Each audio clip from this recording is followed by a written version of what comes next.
I was first introduced to this gentleman, I don't know, a little over a year ago. And I don't know how I stumbled on this video. And just like anything, you're going to YouTube University and you're trying to figure out how to create something. It's transparent graphic overlay for this, that, or the other. And this guy's video just kept popping up. And so I hit play on the video, and the first thing I noticed was that he was in Keynote. Keynote, which I thought at the time was like Apple's version of PowerPoint.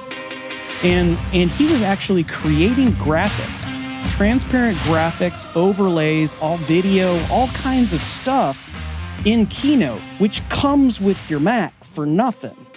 And then I started going down the rabbit hole, and I started realizing, like, this guy does a ton of teaching for utilizing software that's free. Now, don't buy Photoshop, get Photo P. It's a free, software. Use this, use that you already have. You don't have to invest all this money. I was like, and the other thing I noticed, Jim, was just how genuine this person was. And the wonderful thing about those of you who are into live streaming, one of the great things I love about it is you can just tell if someone is genuine. You can look them in the eye when they're talking. Are they a real person, or is this just some sort of persona that they're putting on? And it was just really a great thing to be able to kind of follow that guy's journey. And now we get to have him on our show. So, Jim, I'm just going to go ahead and introduce him because I know that there's a lot of people here that want to see this gentleman. So I would like to introduce to you, welcome to Dealcasters Live, graphics guru, speaker, author, brand ambassador, also known as Bradley Teaches, Mr. Bradley Vinson. Welcome to the show, sir. How's it going, Jim, guys? I know going awesome, that... man. Going awesome. Elevated today. I'm with my dude today, man. So everything's good. Everything's good. Now you're elevating us. Let's make that straight. I mean, I think I remember seeing you in the Ecamm fam and learning about you there. I mean, wow. It's like I told you the other day. I mean, Bradley's been throwing out some fire on all the different tubes with things he's doing with Canva. I mean, you probably should just create your own graphic software, Bradley, and I think people would buy it. Man, from your lips to my brain and ears, we'll see what's going to happen with that. But it's been fun so far, though. It's been fun so far. Very true. So, Bradley, let's get into this because for those who are seeing this gentleman on your screen for the first time, hold tight because after you're done, you're going to be Googling him. You're going to be going to YouTube, and you're basically going to be camping out for a couple of weeks, absorbing all of the great information. But pause before you go do that and hang out here because Bradley, what I haven't found yet is a video that kind of walks through the story of where you got here. How did we get to Bradley Teaches? Because as I said in the introduction, there's just something about you that feels like you're just, when you fire up the camera, you don't have anything that you want to get. It feels to me like you're there to give, you're there to serve. And so I'm so curious as to how we got to this point. Yeah, I appreciate that you see serve, man, because I really consider myself a servant that just happens to help people in different ways. And oddly enough, I'll start at the end and then swing back a little bit. Bradley Teaches is probably what I consider one of the first ever community created businesses. And Bradley Teaches happened in a small part due to COVID. I just at home, not doing much. Everybody's stuck in the house, and I'm hanging out in some of the live streaming forums, and people were asking questions about issues they had, making graphics or making overlays or making transitions. And I'm like, hey, let me try that. Now, I'm not brand new to graphics. I mean, I've been doing graphics since the 90s. I mean, I grew up with the internet as you know it. as you call it, Al Gore's internet, right? So when it started in 1996, I was there building websites then. So I've been with it for a while. But part of that confinement that brought me into Bradley Teaches is, I'm a speaker and teacher and trainer by trade, along with being a multimedia designer. And at the time, I was really working with the grieving community. We had gone through a tragedy in my family. And as I was trying to figure out ways to help my family heal through that process, I realized that other people didn't have resources to help them heal through bad things, right? And in that moment, I became what I would consider myself a grief advocate. So I was out speaking at churches and organizations and just helping people through hard times. And when COVID happened and we all were confined to the house, I couldn't get out and touch these people. And I had Ecamm on the back burner from years before. I'm an AppSumo junkie. And so I bought AppSumo. I bought Ecamm lifetime plan when they first brought it out years ago. Yes, me too. I never really used it. I was going to work every day, right? So I didn't have time to really mess with it and use it. But I'm an AppSumo junkie, so I just buy everything. And COVID hit and I'm stuck at the house. It's like, you know what? Let me dust off this Ecamm thing. And I dusted it off and I jumped in the group and people started asking questions. And then the next thing you know, it was like, oh, thanks, Brad, for showing us how to do that. Can I just buy that from you? I said, people want to buy this stuff? So I made a few more things, taught them a few more things. And as people asked, I kept creating. And so I stepped back a little bit and I bought the domain name Bradley Teaches. And funny thing enough, one of the pushbacks on the name was, well, that's kind of odd. What does Bradley teach? I'm like, well, Bradley can teach anything.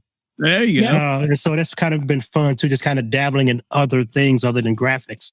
But that's kind of the short, long story of what Bradley Teaches is and how it became what it is today, man. It was built by the community. So I know the people want what I do because they tell me what they want and I do it, right? And it's built on people's questions and people's needs, people's hang-ups, trying to figure stuff out. And I'll jump in the lab, as I call it here, at my desk and keynote and other programs, and I figure it out. Yeah, I think it's fascinating too that, you hit on something that's key. And it's part of why Chris and I do what we do is we want to help others. And I love what you said there, how they tell you what they want and you help them, right? It's not like, I'm going to tell you what I think you should do. It's like, hey, let me help you figure it out. And, I think it seems to be working really well for you. And I know we're excited that you're going to be joining us in Orlando at the end of May for an actual Amazon day at VidFest. Yeah, it's going to be fun, man. That's going to be fun. I'm excited about that. And it's just crazy, man. I mean, I tell people, it's like, I feel like I've lassoed a rocket because every day I just come here and I check emails and it gives me something else to do for my business, right? It's like, hey, I was wondering if you could do this. It's like, well, let's see. And I jump in and start doing stuff, man. So it's just fun, man. And there's no stress. I mean, yeah, it's just fun, man. And I just dig what I'm doing. And whenever I can't figure out what the next thing is I should do, I just hang out in the forums and people tell me what I should do, right? Man, I just go back to work again. So. God, yeah, there's so much to unpack there. But, first and foremost, it's like, when someone wants to put together a show, and there's a lot of people out here. I noticed Doc Rock's in the chat. In it to win it. Tina, our new friend here, is in the chat. We've got Gabriel on chiming in on LinkedIn. If you're a content creator, if you're someone that's maybe starting a podcast, starting a live show, wanting to develop a business, I always start with in my consulting business with everyone is once you know who your audience is, you find out what their problems are. And that's exactly what you're talking about is you're going to sit down. What do people need help with? Right. And it's like, if people need help with graphics and you're pretty good at graphics, well, what specifically do they need help with? That's your content. There's your show. People want to give you money to do those things. And if you're not to serve people and to make money doing it is really like it sounds simple. But for some reason, Bradley, for a lot of people, it's not simple. Why do you think it's not simple for some people? Well, I think it was funny because I used to go to this chiropractor that was a wellness doctor. And he told me one day the same thing works for everything. And if you want to lose weight, eat better and exercise. Everybody knows that, but we just don't do it, right? You don't want to be broke, spend less and save more. Everybody knows that. They just don't want to do it. And so to be successful in business, give people what they want and don't argue with them. So if you happen to be like, it's like when I lived in Louisiana, I don't know if anybody remembers the blue dog guy. And he did all these paintings and it was a blue dog. So it was a blue dog drinking coffee and a blue dog sitting on everything had a blue dog in it. And so, and people would razz on him like, oh, that's cheesy. That's just a blue dog. So this other guy made a business doing paintings of a red cat. And then he blew up, right? And it's like, just give people what they want. He didn't argue with nobody. He just kept making blue dogs, right? And so, because people were buying it. And it's the same thing with graphics, right? And I tell people this all the time. I'm not anything special. It's only so many ways you can cut a hole in a rectangle. That's what an overlay is, So why overcomplicate it? Okay, you want one with square edges? I'll make you one. I'm not going to sit up on this perch and say, well, that's beneath me because I have 30 years of graphic design experience. Dude, if you need a rectangle cut out of a rectangle, I'm going to make you one. Now, I prefer to show you how to make one so you can make the next one yourself. But if you want to cut a rectangle out of a rectangle, I'll make you one or show you how. And I'm going to keep it moving. I'm not going to care that you made yours purple and my favorite color is blue. You're much too humble, man. You're much too humble. I do agree with you on one point. Is like when it comes to like goods and services, right? There's a lot of people that do what you do. There's a lot of people that do what I do. There's a lot of people that do what Jim does. And there's a lot of people that are watching that do what everyone's doing. Yeah. The only difference is you. The only difference between what you're selling and what that person is selling is you. Indeed. And so my voice is not for everyone. All of our voices is not for everyone. But the more we're out there talking and being, the more people are going to not, be into it, but exponentially higher people will be into it. And one other thing too is like, Jim and I pride ourselves in, and it's mostly related to live streaming and podcasting and sort of, some video and audio software, is we always are testing stuff out. And lots of times when we're dealing with clients, they'll say, can you do this, this, and this? And right away, my mind and Jim's mind say, nope, we can't do that with this software. We can't do this with this software. But what do we say? We say yes. We say, yes, we can do it. And then we spend the time to put that thing together. We cobble this and we cobble this and we cobble this and we put it together. And it feels to me like that's how you work with graphics software, because you don't necessarily, it's not just one size fits all, and you don't really necessarily use the software the way that company may have intended it to be. Right. Is that, do I have that right? Yeah, exactly. I mean, especially with Keynote and other applications. But what's fun, man, is that, I have all the guru stuff, right? And the fancy where, I got all that stuff, right? I spend too much money every month on Adobe software. I got it all. But it's like the average person doesn't have that. So to me, that's my new challenge. How do I make something that's free look like Photoshop? How do I make something that's free look like Final Cut Pro? And it doesn't always do it all the time, but it's close enough for that end user not to have to use Final Cut Pro, right? And to me, that's my challenge. But in that, I can now get down to what the fundamentals of good design are. Because I tell people all the time, right? When you get intimidated by the software like Photoshop, Illustrator, InDesign, if you're doing page layout, blah, blah, blah, you let the software spit something back out at you because you're intimidated by the software.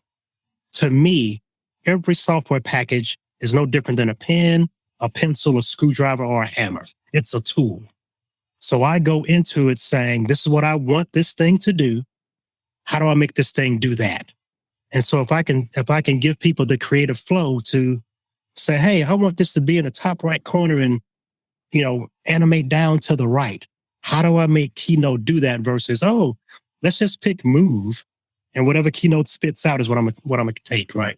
And so there's a method to the madness, and I'm trying to make people be creative and do their own thing, but not let the software get in the way.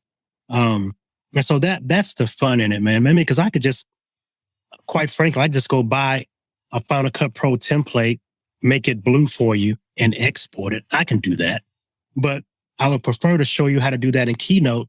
So maybe next month you might want it to be green. I don't want to sell you the blue one. I want to show you how to design, or sell you that design that you can make your own. And so that's the challenge that I love with it.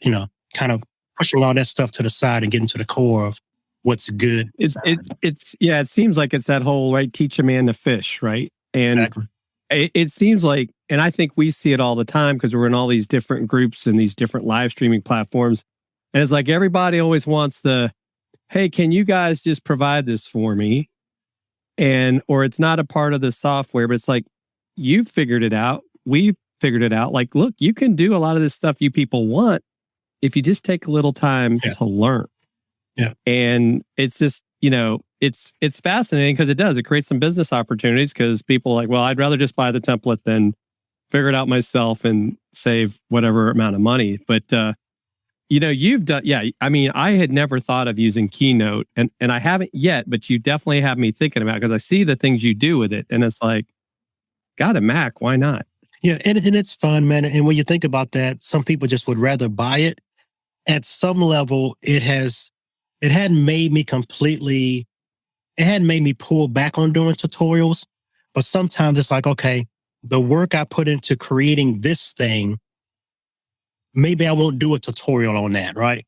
Maybe I'll just say, here's a product that was derived from that research.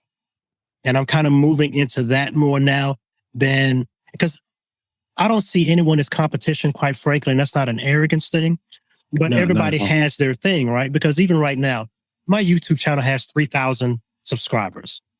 I have more people than that in my neighborhood, right? And so for me to be as arrogant to think that because I have 3,000 followers, there's not another guy out there doing exactly what I'm doing somewhere else, right? The pie is big enough for everyone. So I want to make room for everyone, but I want people that are trying to do what I do, put in some work, right? Mm-hmm. Not just, let me just buy this from Brad and make it green and resell it. And so I want you no, put in some work, and I'm all for giving away the cheat codes. It's right. This is what I figured out. Work it this way, right? This is what I figured out. Skip that part. Do this, do that. The software has a hiccup here.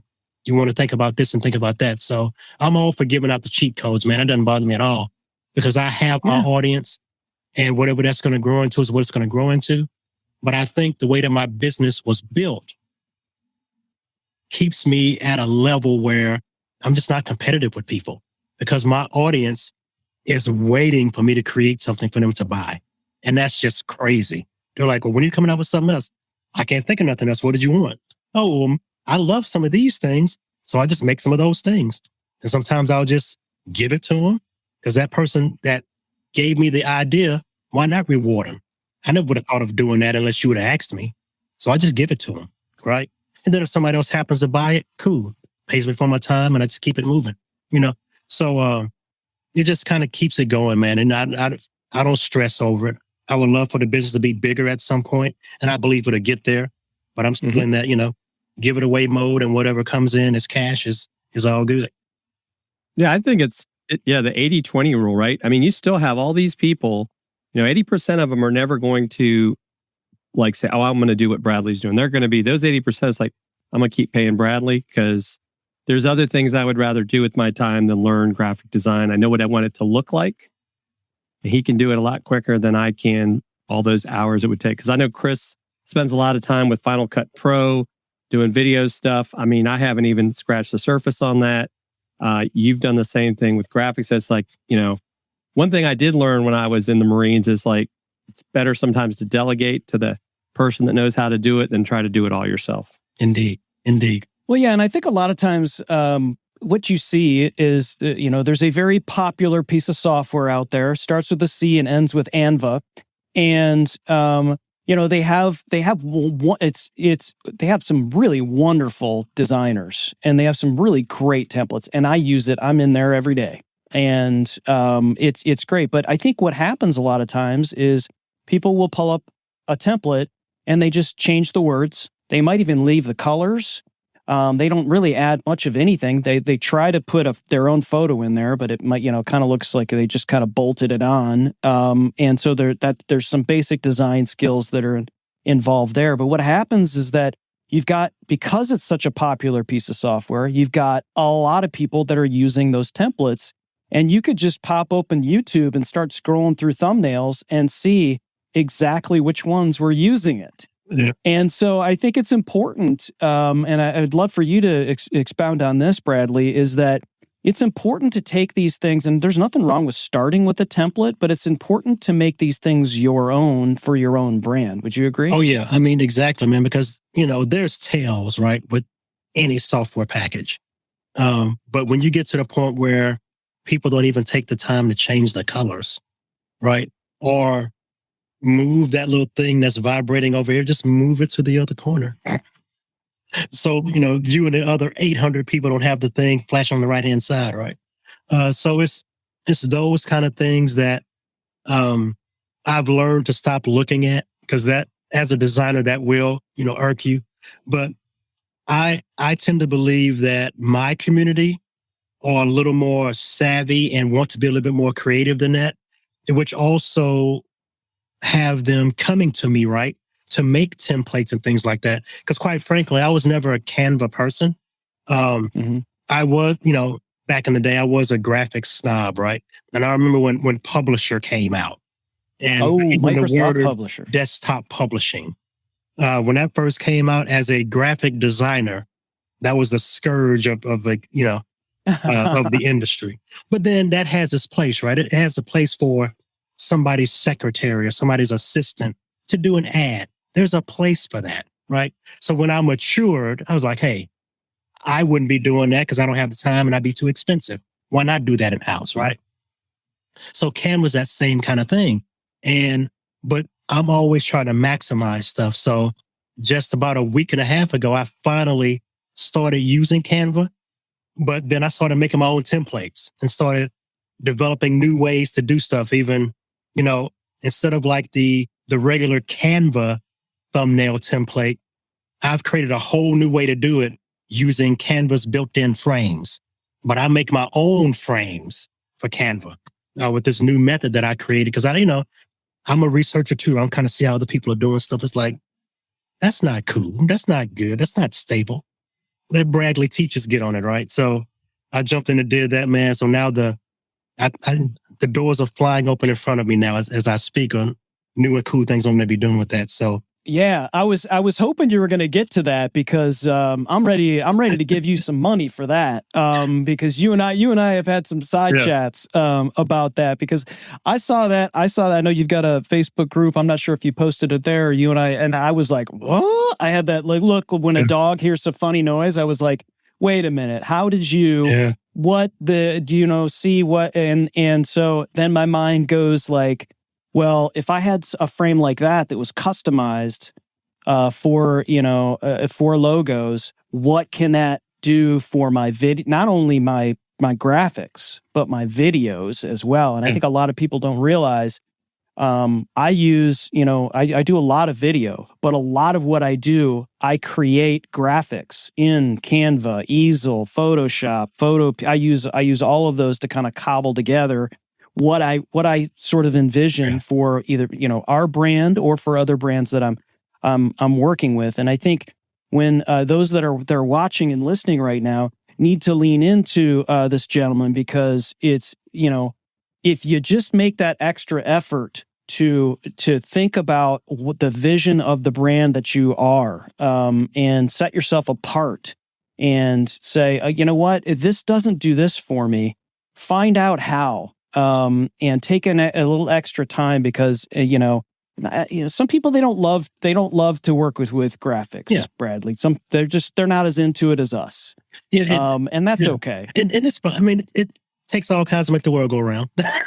Right. Right. But what's crazy with this is that to me, sometimes it's surprising that the software doesn't automatically do some things, right?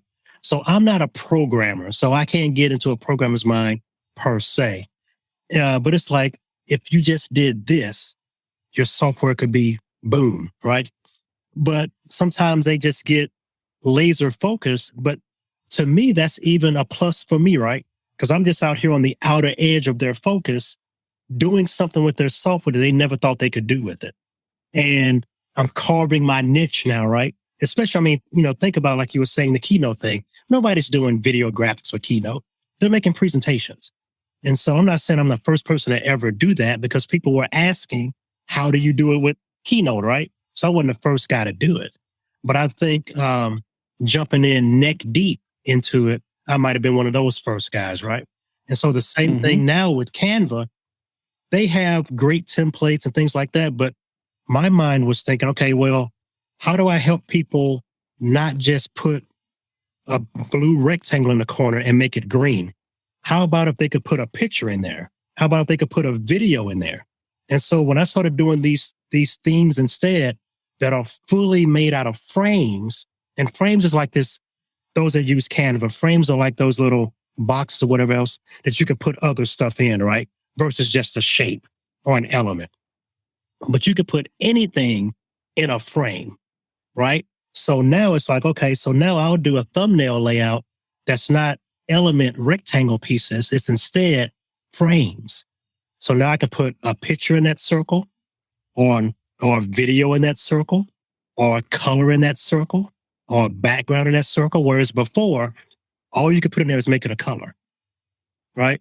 And so those are the things I'm thinking about now. So square video overlays that are fully frame based, thumbnails that are fully frame based, Instagram reel overlays and frames that are completely frame based. Then you have the other little stuff, right? Oh, a pumpkin or a silhouette of a man dancing, the little cheesy stuff like that. But all those things, I've figured out a better way, a better hamster wheel for that. And so it's been fun the last couple of days just making these things and seeing if they're going to work in Canva.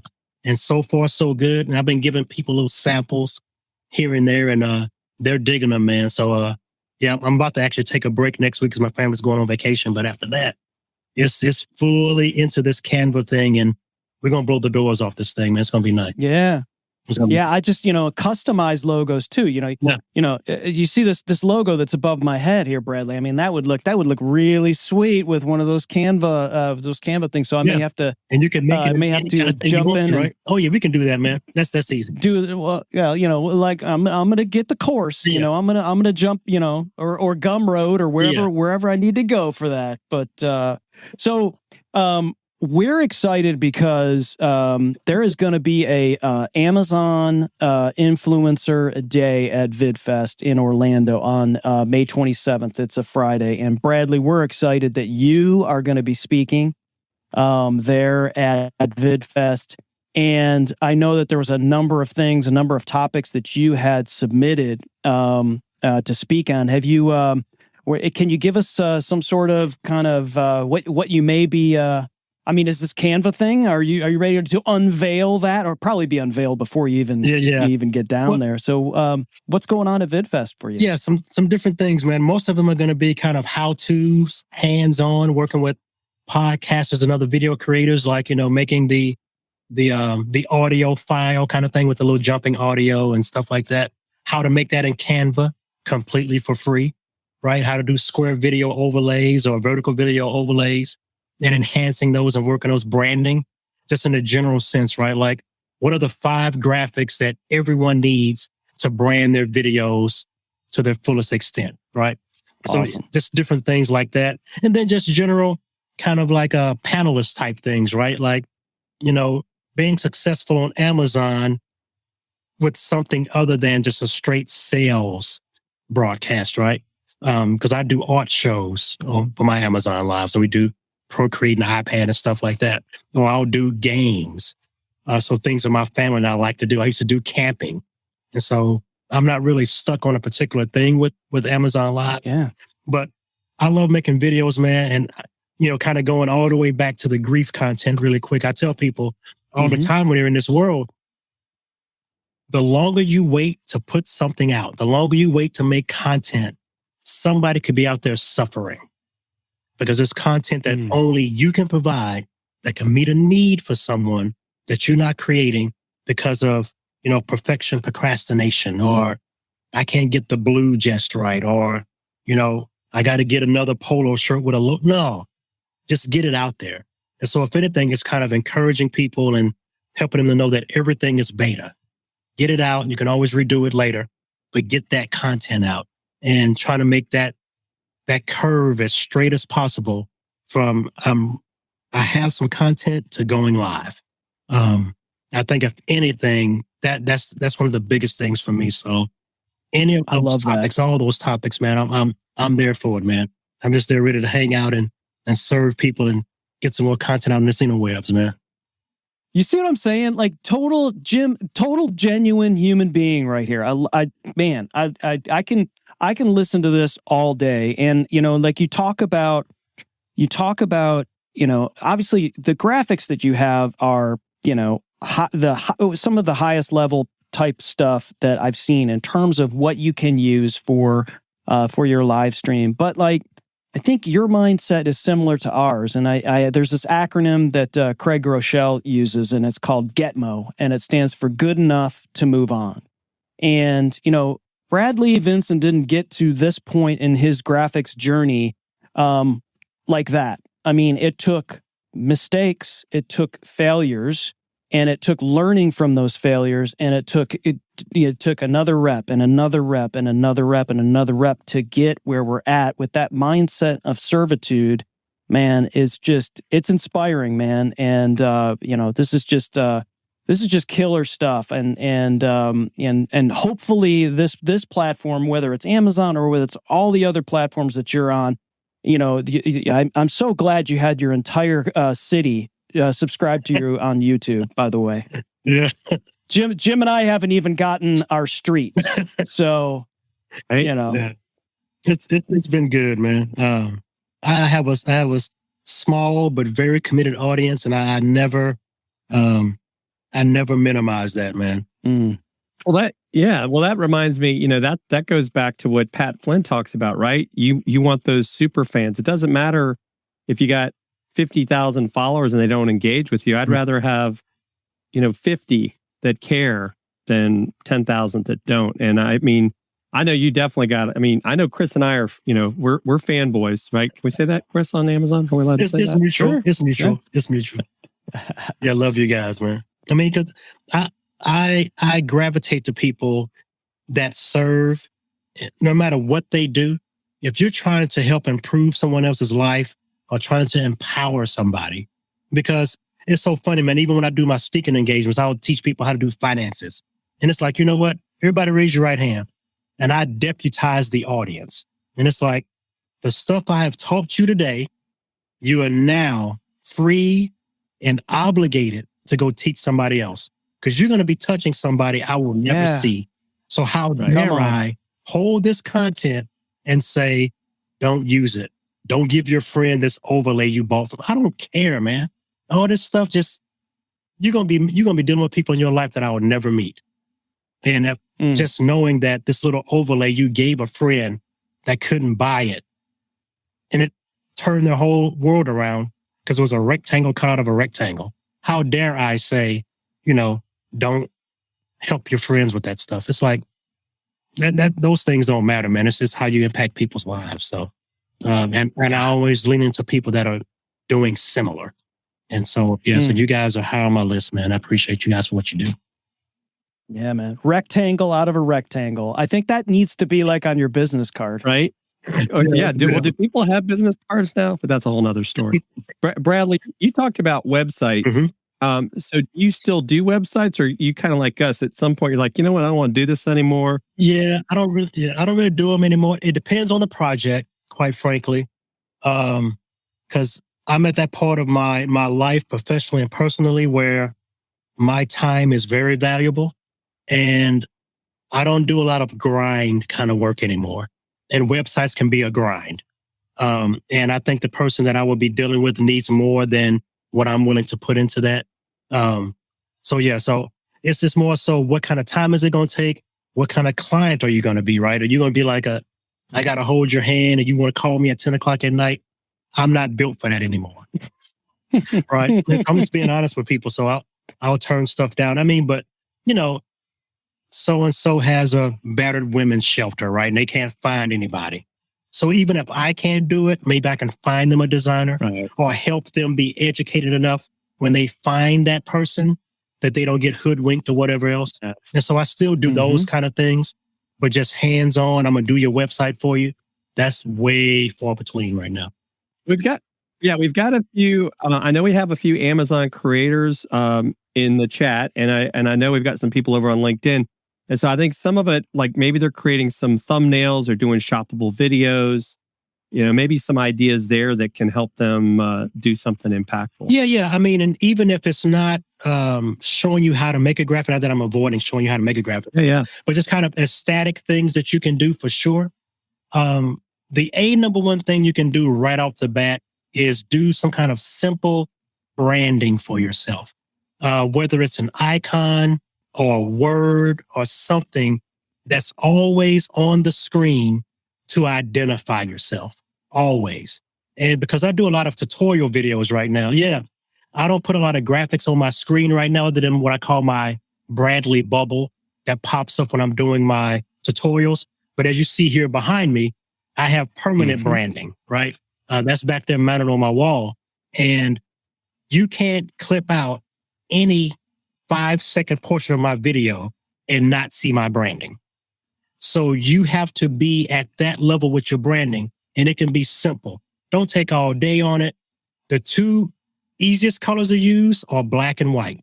Those are the two most high contrast colors you can use, period. So you have a dark background, use white. Got a light background, use black. And just put something on the screen. A little icon, your web address, whatever else. Use sans serif fonts, which means no feet. Sans, no serif feet. So don't use Times New Roman. Don't use Palatino. Use Helvetica, use Futura, stuff like that. Because right now, you go to any social media page. If you're on Amazon right now, if you're on LinkedIn, it don't matter where you are right now. Look at the fonts that site uses. No feet. Sans serif, no feet. And there's a reason for that. Number one, you're not reading a page in a magazine. You're on screen. And because of the light and how it fluctuates, it's harder to read serif-based fonts. And everybody else has figured that out for all these social media sites and video sites. We need to figure it out as a people putting stuff on the screen, right? And so stuff like that, right? So that little simple kind of branding thing. A lot of people talk about lower thirds and can you make a lower third graphic? So I'll tell you this, a lower third graphic is not the title of that graphic. Lower third is a space on the screen. It's the lower third portion of the screen. So that's a misnomer that a lot of people have. So you could put anything down there. As you see right now, it's almost in the lower eighth of the screen. But it's that tier, right? That's the lower third. My name and title right now is a lower third. It's just in that area of the screen. Bold colors, simple fonts, icon, good to go. So if anything, I would tell anybody trying to make any kind of stuff, simple, straightforward, one color, maybe two colors at the most, bold, bottom right-hand corner, keep it moving. Call to actions for your audience. Have things in that lower third like they have here. Stuff that you don't want to have to keep saying over and over and over. Put it in the lower third. Call attention to it, then keep moving. And then people will read it, stuff like that, right? So it's all those kind of things, right? And I tell, no matter what kind of graphics you make, and I'm a graphics guy, the graphics are never the most important thing on that screen. You are. Your graphics are only there to enhance your message. So a lot of Love people it. get stuck on the graphics and forget about this part. This is where all the action is. My eyes and mouth. So work that and let the graphics enhance what you're saying. I'd rather somebody have a blank screen with just them on it versus have a bunch of graphics that are meaningless, right? So that's the thing. Content first, let the graphics enhance your content, and everything will work itself out. Well, that's some great advice. Maybe what we could talk about is what are some of the tools, because I know we have some in the carousel that you use. Maybe we could talk about that, since we, maybe weren't. I mean, I know you could adjust, but let's talk about some of those tools that you like to use that have helped you, because Chris is the same way. Chris got all kinds of crazy tools he started using. I mean, that you find right now, helpful. as far as Amazon is concerned, one of the tech tools, one of my favorites, outside of the iPad, obviously, and the Apple Pencil, which are the main tools of my Procreate classes. One of the add-ons, and let me go to my overhead cam here, because I think I have it. And actually, my overhead cam is one of my tech tools. But this little device right here, which is I can't pronounce that, so don't ask me. Let me turn it off. My bad. I forgot I had my little bubble on. But that's actually all right. That's actually my Bradley bubble, right? So that's the most built-in Keynote. Yeah, I made that in Keynote. Look at that. Yeah. All right. So what type of file is that? And that's an eCam. Well, actually, the graphic is a movie file with a transparent background. I exported as a video out of Keynote. So I made it on a Keynote, animated in Keynote, exported out with a transparent background, then added to eCam. So this is really my basic overhead shot that I use, right? But love it. This is actually a Procreate keyboard that I use, and it has really good shortcuts on it. Now, I like to give the positives and negatives to everything that I use because I'm an interface guy. I like about 95% of the buttons. Some of the buttons, I wish they would have been something else. But I really like how they have it set up. It would be great if at some point they actually have software to go with this, so you can reprogram some of the buttons. But it is definitely a easy tool to use. And I usually have it next to my iPad. So I'm working on my pencil here. Then I'll click on, the wrench or the zoom in and out. And so it's a really good kind of keyboard tool. Some people put it like this with their iPad here, and they kind of work it this way. But I love it. So is it programmable? Just like a loop deck or something? No, it's not programmable at all. All the functions are built in, and the little symbols here are what they are, right? So that's the color wheel, undo, redo, paintbrush, eraser. So that's physically what that is for Procreate. So it's the iPad keyboard specifically to be used with Procreate. So, you have your white balance and stuff like that. I would have rather this had been the move tool versus the stuff inside of that control panel, but it's pretty good. I like it for the shortcuts, and I'm using it more and more now with my art classes. And actually the camera that you're looking at this thing with is my new Sony that I'm using. So I love that. The ZV-1. And it's actually attached to an old mic arm, right? And so And so, I make stuff work, man. It's just like I use software that for its not intended purpose. Yeah. Yeah, until you get like I got, which is an Ulanzi, which I have in the carousel, which is a nice little thing for your overhead. But you're using ZV-1. This is how good your main camera is. Yeah. You're using your ZV-1 as your overhead. That's my ZV-1 is my main camera. So thanks for giving me gas right now. He just gave me a gift idea because both my daughter and my brother are learning Procreate. Yeah. So now I'm thinking, well, I'm going to go get him that little. Right. Yeah, this Jim, I know a place where you can get it. Yeah, right. I know the perfect spot where you can pick one of those up. Yeah, that's right. But my main camera that I'm looking at right here is actually a Lumix G7. So that is my main camera, and I used to use something else as my overhead. I won't poo-poo products. So I used to use something else, but it's what I would call foot focus, right? So I never could get the thing right, and I also teach people how to do Bible journaling, and I paint on my canvas. And without the autofocus, I always have to readjust the arm up and down. But with the ZV-1, wherever I'm at is in focus. And so that's why I switched to that camera. And I'm repurposing that other camera. Actually, my grandson will be using that for making his YouTube videos. And so, so it's not all the way out. Yeah, but I had to move it from this setup. What battery do I don't use? Yeah, I don't use. Oh, I'm actually starting to read comments now. My bad. No, go ahead. I was about to ask batteries at all. I am a hot wire, plug everything in kind of guy. So I'm actually using a dummy battery. It's a aftermarket for the ZV-1. Oh, one thing I wanted to let people know about the ZV-1, because I give the pros and cons. You cannot close the battery door if you use a dummy battery. But I was also able to find a bracket that gave me a different connection point at the bottom of my ZV-1. So now the door can actually be flapped open, like it's flapping open right now. And it still allows me to connect my my mic arm and all that kind of stuff. And it doesn't squeeze the wire. So yeah. And I can actually look that up I forgot I might even be mentioning that. I could probably look it up in my past purchases and let you know what the device is. Is it by you, Rig? I think so. It's the RO54. Yep. I see a serial number on it, but I can't think of who makes it. But I could probably look it up real quick. Now, Bradley, with the Panasonic, do you have that plugged into a cam link, or you have it done some other way? My Lumix?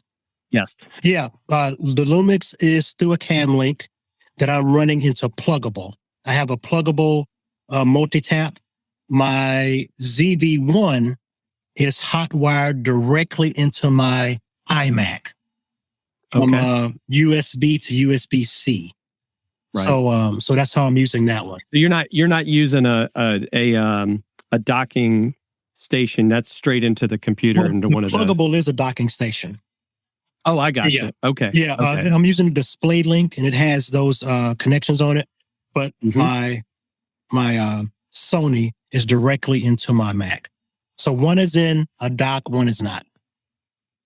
Very cool. Yeah, I've got a shot here of the ZV-1 with the dummy battery. You see how you have to get this bracket.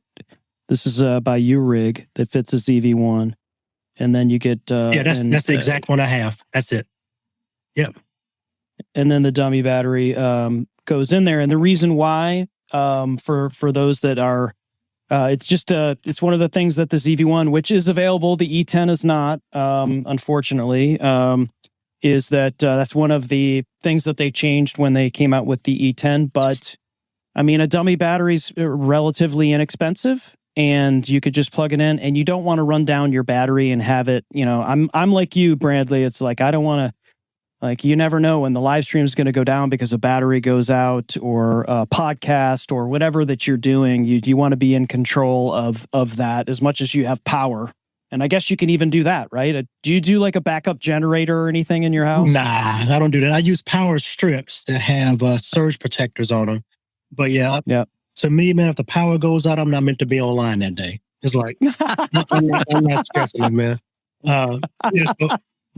I keep it simple, man, because right now, my power strip is at the end of my foot right here, right? So I have all my camera gear on one power strip.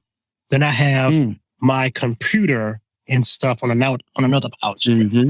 So my computer, I run all day long no matter what. But when I decide to go live, I just click this switch on, camera comes on, Rode comes on, ZV-1 comes on. I know that's my live power. And when I get done, I flip it off.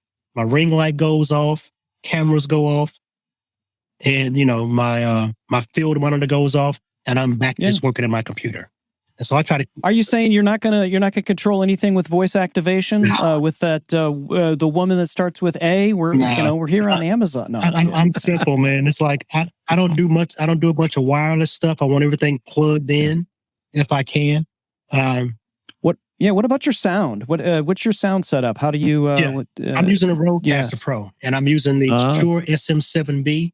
Because one thing I learned, even though I'm a visual guy and I'm doing a bunch of graphics, if you don't sound good, people ain't gonna sit there and watch it. I don't care how good your video is. Amen. And so that was where I was lacking, quite frankly, when I first started, because this wasn't my intent, right? I had the little blue snowball, Then I had the podcaster mic. Then it sounded like I was inside of a tin can.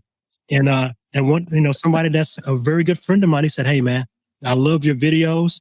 He said, "But sound is where you need to be working on next." And I took it to heart. I didn't take account to it. I was like, you know what? If I was sounding better, I could probably really then be, 8 out of 10, right? If I was sounding better. Yeah. And so when I lock that sound in, man, I'm good to go now.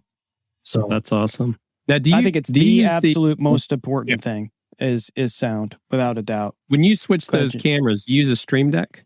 No, I have a Stream Deck. I program for the Stream Deck. I make graphics for the Stream Deck. But my Stream Deck is basically a paperweight right now. I even have the screensaver, the custom Bradley Teaches logo screensaver on my Stream Deck, and I don't use it. But I'm getting better. I plan on kind of getting back into it. But I use my regular keyboard because I only really have 3 or 4 scenes.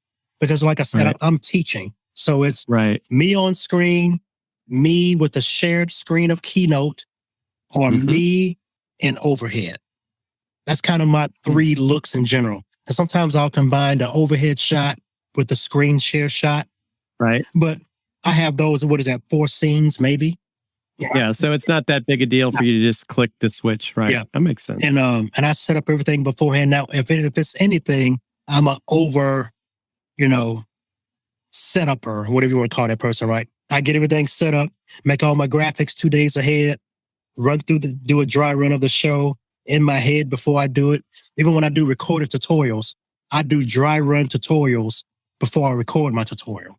And so that's smart. That's smart. I just prepare like that. And then when the show is on, I've already done it 3 times in my head. So the show's going to be smooth, right? So if Procreate breaks or I click the wrong button, typically the audience never knows because it's like, oh, I meant to do that. And I'll just click it anyway and be like, oh yeah, my bad. Let's go with this one. So it's like, yeah. I mean, every show is a live show, man. I used to do church image magnification. That's what they used to call it, right? Because basically you're blowing up the picture on the screen. So you're magnifying the picture. That's where image magnification came from. So I was part of the image magnification ministry, and every church service is a live show. And anything can happen, right? Slides break, microphones go off, a light bulb pops during the sermon. Just keep it moving, man. And so I kind of bring that same mentality into this. If something breaks, it just broke. See y'all tomorrow. I'll jump back online later. Y'all have a good night. This ain't work tonight. My wife said, my wife forgot I'm doing a video tonight, and she says I'm supposed to take her out to dinner. All right, y'all. Maybe I'll jump back on at 10 o'clock when my wife says I can get back on. But if not, we're done for the night. Maybe I'll see y'all tomorrow. I mean, priorities. Man. Life goes on, man. It's, in the bigger scheme of things, this is just this is 1 hour out of my day live video, man. And kind of keep it moving, have fun, man. And don't take it. And that's what's so great about this, man, not to keep being circular about it, is that Bradley Teaches is a very low stress part of my life. And I'm a volunteer chaplain with the fire and police departments here. So I see people at the worst moments of their life, typically. I work in the grieving community, so you know what that entails. And so that's heavy stuff. But when I can do Bradley Teaches, man, it's all light. I mean, it's like no stress. I'm chilling out with some friends and hanging out and make some folks laugh and have a good time. And it's just a good kind of freeing time, man. So how dare I let Bradley Teaches stress me out when it's just graphics and I'm doing other serious stuff in my life that's, Now, Bradley, going to that, do you actually have a show that you do on a routine basis that people wanted to tune in, or is it something that's more kind of depends? You mean with the Bradley Teaches thing? Right. Yeah. I'm usually pre-recorded tutorials. And so I try to upload a new tutorial every week to the Bradley Teaches YouTube channel. Here on Amazon, I do a Procreate for right now. I'm doing traditional art. I'll be adding that in a couple of months. But right now I'm doing Procreate art classes on Tuesday night, 7 p.m. Central. And so we're doing different things with Procreate, man. We did graffiti art one night, and then we did kind of what I call the event maps. Like Our First Kiss, Our Favorite Restaurant. You know those little maps? They got a little point on it. Oh, yeah. So I showed people how to do those a couple of weeks ago.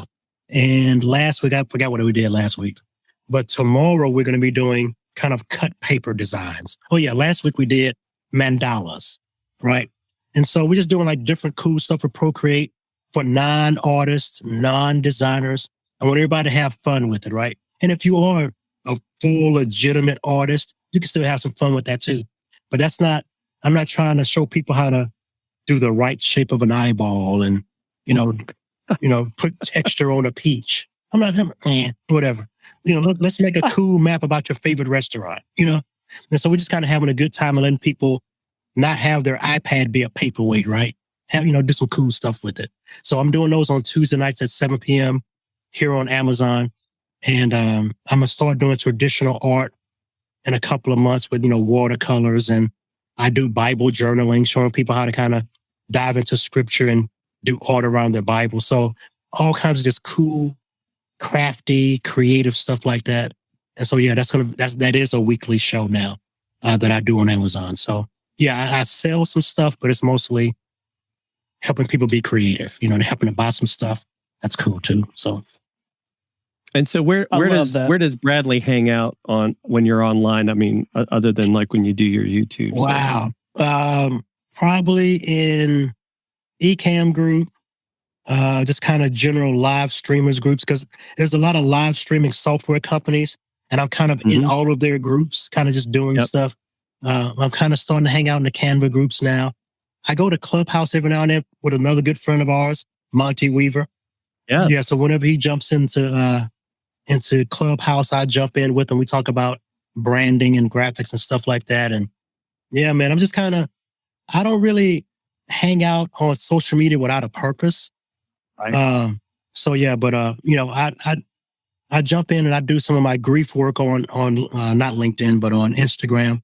I do grief related reels on there, those short videos. So yeah, I'm not really a social media just for social media's sake kind of person. Yeah, but if I'm in a group, it's more so a group of people that are doing something, and I try to add my input where I can. So whatever that group is. Awesome. Well, we've shared the shop page for Bradley here in the chat in Amazon, and also over on LinkedIn. I put it in there as well, because you definitely want to follow that if you're wanting to learn Procreate. Here's a great way to start to get into it. So I think that's awesome as well. So yeah, this is big. And it's funny you mentioned Monty, because Chris and I just happen to be having a conversation at 7 p.m. tonight, I think, on Monty's YouTube channel. Is that right, Chris? That is correct, Jim. That is correct. This will be show number 4 for me today. I plan on being there, razzing you guys from. Awesome. Okay. Well, we expect you to. And so, Bradley, this has been awesome. Thank you so much and we knew that you would be here, and we knew that you would give, and you just exceeded even those expectations. And Miss Eileen's here saying, Bradley, you're a godsend to many, and I couldn't agree any more than what she has. Yeah, what she has to say. And just to touch on the perspective angle that you talked about earlier, I think that's important for us, because a lot of times you get caught up in your own self sometime, and you're trying to get your shoppable videos together and your thumbnails, and I got to get my courses together and all this stuff. But like when you're dealing with stuff that's heavy, or you get that perspective from someone like yourself, Bradley, it can. My wife is a nurse, and for a while she worked at the Children's Hospital in the emergency room. And I would have just a terrible day. This is when I was working at my former job at Sony. I would have just a terrible day, and I would come home and she would just say, well, I had a baby die in my arms today. And that washes everything down with perspective. It's like, listen, this is fun. We get to do this. We get to jump on Amazon and give and help people. We're not, this isn't saving lives necessarily. So, we hope it would somehow in some way, shape, or form. I mean, but let's try to let's try to lighten it up a little bit, have some fun with it. And I appreciate your perspective, sir, and I appreciate you being on board here. Yeah. Hey, Chris. Yeah, and you just brought up something, and before I forget, because I think there's several people that may be watching this show for the first time or watched it before, but a member of our community, Professor Tirado, recently passed away. We didn't know until just last week, and he was a great guy. I know he brought a lot of light to people with his show, and I just want to say, wishing his family, peace in this difficult time, and we're sad that he's no longer with us. Yeah, I think I say a lot of have never seen me from the chest down. that have become important in my life, right? And I think for us to have built the community that we have built in the virtual world, it shows that good things can happen on the interwebs, right? It shows that it's not all about eating soap and jumping off of buildings and, doing crazy things. It's like you can build real community here. And when one of us is lost, we feel it and we care. And it's like, how's his family doing? How are people that did videos, how are they doing? And you actually care. That goes a long way to humanity, right? Showing who we really are beyond all this stuff, because that's what's going to last, man. What you do for people and how you cared about people. That's what's going to last. So, and if we could throw in some graphics and a couple of monitors and some gadgets along the way that people like, that's cool too, but we all have the real perspective of what the stuff is. That's right. That's true. That's great. I can't think of a better way to end it. Thank you. We appreciate you joining. I hope you have been fed like we have today from Mr. Bradley Vinson. Bradley, thank you again so much. Yes, thank you so much. Thank y'all, brother. To everyone, as always, don't fear the gear. Thanks for listening to Dealcasters. Congratulations, you've taken another step forward in your content creation journey. Please don't forget to hit the subscribe or follow button here in your favorite podcast player so you can be reminded every time we drop an episode. We love hearing from our listeners and viewers. And if you're wanting to watch our shows live on Amazon, feel free to follow Dealcasters Live as well at dealcasters.live. Follow us on Twitter or subscribe to our YouTube channel, where we also included added content that you cannot find anywhere else. If you have questions about this episode or have something you want us to review, you can also email us at dealcasters@dealcasters.live. Thanks again for listening, and you know the deal. Don't fear the gear.